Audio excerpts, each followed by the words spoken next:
मित्रांनो, आपण मॉड्यूल 1 मध्ये आणि मॉड्यूल 2 मध्ये खूप सारे टॉपिक्स शिकलेलो आहोत.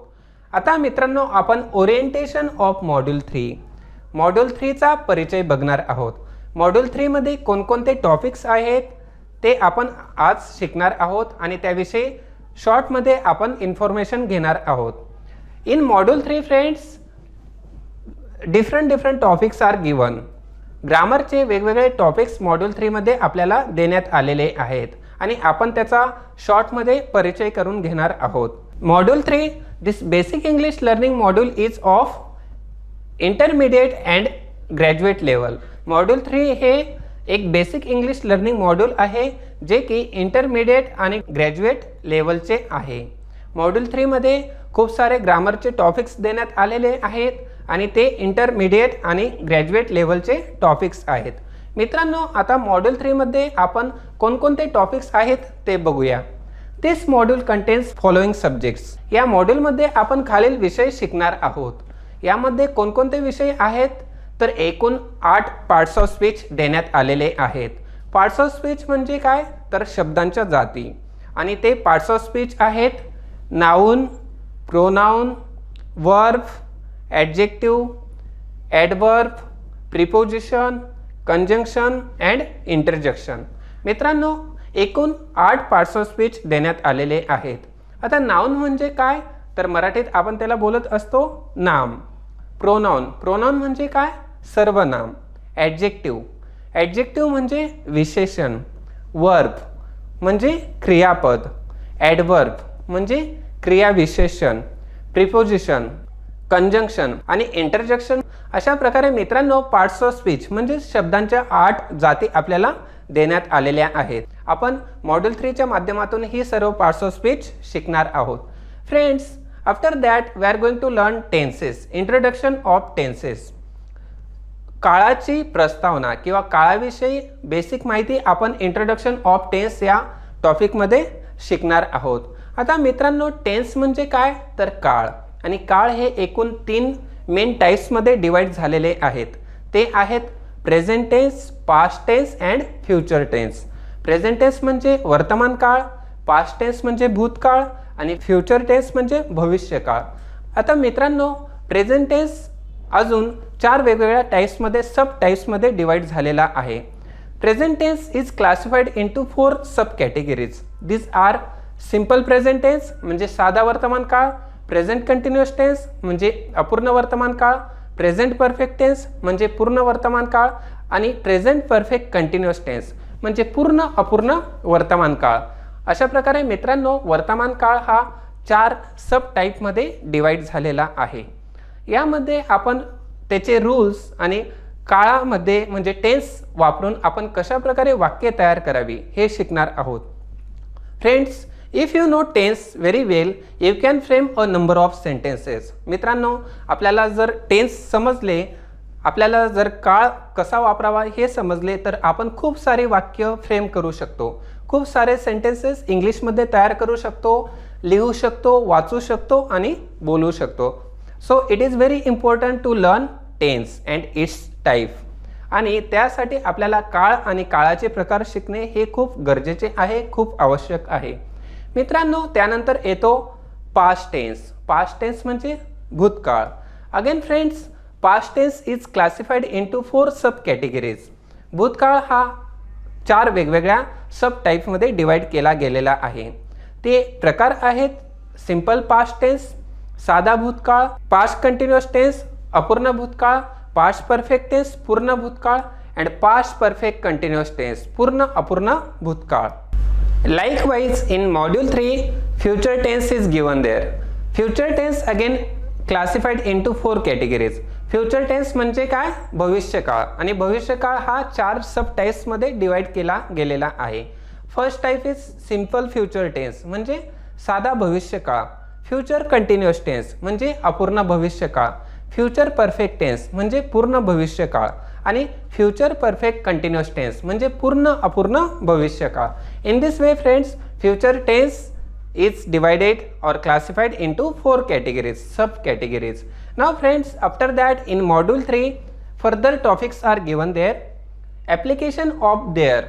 देअर म्हणजे काय तर तेथे, आणि देअरचा उपयोग किंवा वापर वाक्यामध्ये कसा करावा हे आपण या मॉड्यूलच्या आधारे शिकणार आहोत. त्यानंतर मित्रांनो आपण शिकणार आहोत application of there is, there are. आता या मॉड्यूल 3 मध्ये आपण काय शिकणार आहोत? There is, there are. There is म्हणजे काय तर आपण सिंग्युलरसाठी वापरत असतो आणि देअर आर म्हणजे प्लुरलसाठी आपण वापरत असतो. तर आपण हा डिफरन्स देअर इज आणि देअर आरचा डिफरन्स देखील मॉड्यूल 3 मध्ये आपण शिकूया. Application of modal verbs. Modal वर्ब्सचे आपण ॲप्लिकेशन कसे करावे म्हणजे आपण वाक्यामध्ये कसे वापरावे हे शिकणार आहोत. खूप सारे मॉडेल वर्ब्स आहेत, मुख्य क्रियापद आहेत, सहाय्यकारी क्रियापद आहेत आणि आपण त्यामध्ये मॉडेल वर्ब्स शिकणार आहोत. Application of it. इट हे प्रोनाउन. या प्रोनाउनचा वापर किंवा उपयोग वाक्यात कसा करावा, सेंटेन्स कशी तयार करावीत हे देखील आपण या माध्यमातून शिकणार आहोत. Noun singular and plural. नाम अनेकवचनी आणि एकवचनी म्हणजेच सिंग्युलर आणि प्लुरल हे देखील आपण या आधारे शिकणार आहोत. Use of have, has and had. Have, has आणि हॅड या क्रियापदांचा वाक्यामध्ये वापर कसा करावा हे आपण यामध्ये शिकूया. मित्रांनो हॅव, हॅज आणि हॅड हे काय आहेत तर ही सहाय्यकारी क्रियापदे आहेत. Means these are called as helping words. ते वाक्यामध्ये मुख्य क्रियापदाला मदत करण्यासाठी येतात आणि त्याचा आपण उपयोग वापर डिटेलमध्ये मॉड्यूल 3च्या आधारे शिकणार आहोत. Application of I have got. सेंटेन्समध्ये आय हॅव कसे वापरावे आणि आय हॅव गॉट कसे वापरावे हे देखील आपण शिकणार आहोत. मित्रांनो हॅव हे क्रियापद आपण परफेक्ट टेन्समध्ये वापरत असतो, परंतु याचाच अर्थ असणे देखील होत असतो. तर काही सेंटेन्समध्ये हॅवचा अर्थ काय होतो तर माझ्याकडे काहीतरी आहे यासाठी देखील आपण हॅव वापरत असतो. त्यानंतर मित्रांनो question tag.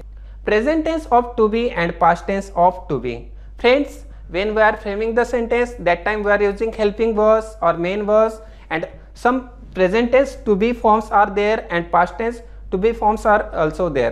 So which forms we have to use in sentence, how to use to be forms in present tense and how to use to be forms in past tense, that also we are going to learn through module 3. Uncountable noun means what? Uncountable noun is a noun which cannot be counted. Uncountable noun म्हणजे न मोजता येणारी नावे. तर मित्रांनो अशा प्रकारे आपण मॉड्यूल 3च्या आधारे ही सर्व टॉपिक्स शिकणार आहोत. And in this way friends we will learn through module 3 all this topics. The topics covered in this module helps to acquire correct sentence formation skills. मित्रांनो मॉड्यूल 3 मध्ये टॉपिक देण्यात आलेले आहेत आणि ते टॉपिक आपले सेंटेन्स फॉर्मेशन स्किल डेव्हलप करणार आहे. आपल्याला सेंटेन्स फॉर्मेशन कशा प्रकारे तयार करावे हे देखील तयार करण्यासाठी मदत करणार आहे. Topics covered in this module are relevant to textual and functional grammar. मित्रांनो मॉड्यूल 3 मध्ये जे टॉपिक आहेत ते आपल्याला टेक्स्च्युअल आणि फंक्शनल ग्रामर कशा प्रकारे शिकावे, कशा प्रकारे यूज करावा हे आपल्याला या माध्यमातून कळणार आहे. Study each topic step by step and do the practice in day-to-day life to strengthen and enhance English communication skill. आणि आपल्याला मित्रांनो स्टेप बाय स्टेप आपल्याला म्हणजे एक एक पायरीनुसार आपल्याला सर्व टॉपिक्सचे सराव करायचे आहेत आणि त्यानंतर आपल्याला डे टू डे लाईफमध्ये या सर्व गोष्टी वापरायच्या आहेत आणि या माध्यमातून आपले इंग्लिश कम्युनिकेशन स्किल हे डेव्हलप होणार आहे. It will enhance our English communication skill. Each topic has exercise and answer key. It will enable user to access one's own learning, enhance the skill of writing and speaking English. मित्रांनो अशा प्रकारे आपल्याला module 3 मध्ये exercise आणि answer की देण्यात आलेली आहे. आपल्याला तो टॉपिक शिकल्यानंतर एक्सरसाइज सॉल्व करायची आहे आणि आपली आन्सर की ही आपल्या एक्सरसाइज सोबत पडताळून बघायची आहे. अशा प्रकारे मित्रांनो आपल्याला रीडिंग अँड रायटिंग स्किलमध्ये मॉड्यूल 3चा खूप मोठा फायदा होणार आहे. In this way friends, today we have got the detailed information about Module 3. अशा प्रकारे मित्रांनो आपल्याला मॉड्यूल 3 चा सविस्तर परिचय झाला आहे. यामध्ये कोणते टॉपिक्स आहे हे आपण बघितलेले आहे. फ्रेंड्स, आय होप तुम्हाला मॉड्यूल 3 मध्ये कव्हर केलेले टॉपिक समजले असतील आणि आपण पुढच्या नेक्स्ट व्हिडिओमध्ये आपण एक एक टॉपिक शिकणार आहोत. Thank you friends, have a nice day. Thank you.